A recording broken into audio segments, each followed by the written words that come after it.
insight can you give us on that in encouraging people to trust in the Lord on the translation and not get hung up on a word, or what advice could you give us on that?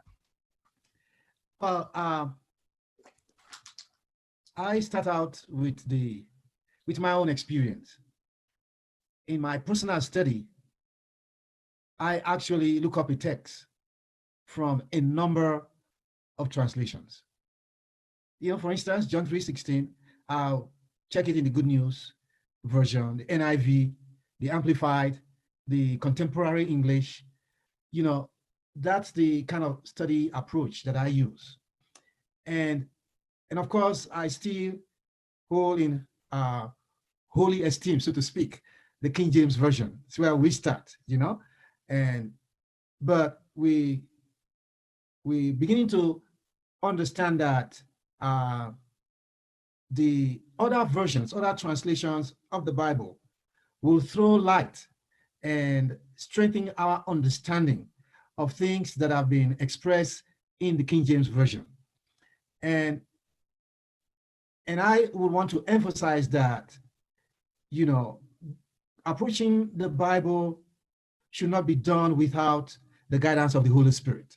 That has been emphasized over and over again, because we are dealing with forces of darkness, evil spirits that are working very hard to divert our minds, to insert or infuse ideas that are contrary to God's will. It's a constant battle that should always keep us alert when it comes to studying the Word. So this is what I do.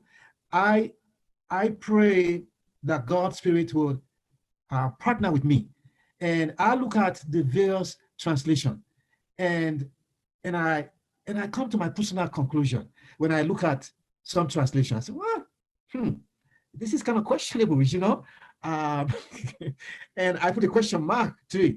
And I look at other translations, compare that to the King James, and I say, this is enlightening. It gives me a better insight of what God is trying to convey to his people, So I don't know whether it's a pick and choose situation, so to speak, but I think it's helpful if we are guided by the Spirit of God. And I believe with the Spirit of God, we'll be able to see those translations that are inconsistent with God's general message to his people. And he will not mislead us.